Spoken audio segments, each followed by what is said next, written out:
a lot of these cowboy poems that are humorous after the fact, when those are taking place, they are not funny at all. And this is one such story. He said, roping so much work, man. Think of all the money you spend on that mount of yours and that other horse and at the practice pen. He said, I don't have to pack no panels, hay, and all that other junk. Just a war bag and a saddle. I can fit them in the trunk. When I hit the trail, I travel light just like a cowboy should in a Buick. The only horses up underneath the hood. He said, you got a sticky seat and pretty fast feet. I'll fix you up with a saddle. I'm telling you, pard, riding broncs is a lot less work than chasing cattle. He said, you think about it next time you're cleaning pens and hauling water.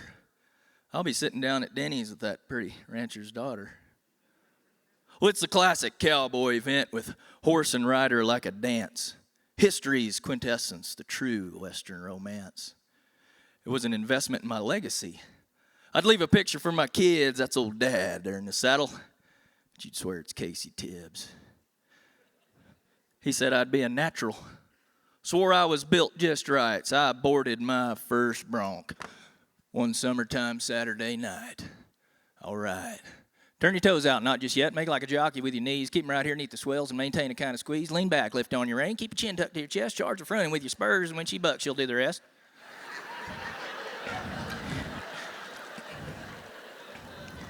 Nod your head whenever you're ready. And old Bill will slack the flank. Said the horse's name was Sheep Camp. That didn't sound too awfully rank. Maybe I've got too much rain. What was that you said? But as I looked again down her mane, the gate man saw my nodding head. I was thinking of the multitudinous ways I could have better spent my cash. As I climbed to the end of that rein and shot up over top the dash. And what happened next, I confess, is still a bit of a blur, but I knew that something had gone awry when I looked up and saw a spur.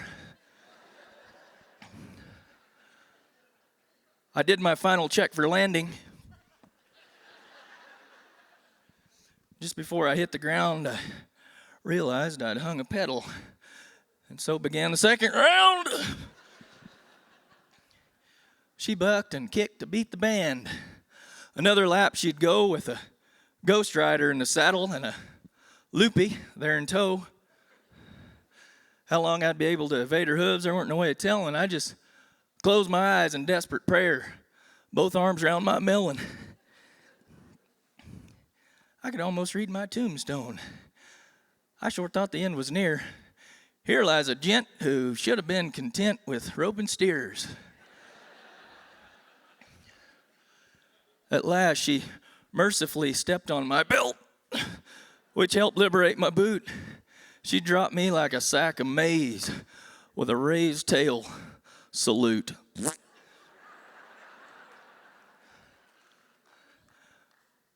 I found my feet, and I could see I was limping just a little. At the south end of the arena with my chaps out in the middle. I set out to find my shirt. Just glad the nightmare had finally ended. My leg didn't really hurt, but it sure seemed to be extended. Well, I collected my shredded duds with my hat pulled over top my eyes and made my way to the strip and shoot where the jokes were no surprise. Well, you didn't look too bad, pard. Your mark out was nice and tight. We'll fine-tune your leather a little and get you bind just right. Oh, one thing I forgot to mention as he handed down my rig. In the future, be sure your boots are at least a half a size too big.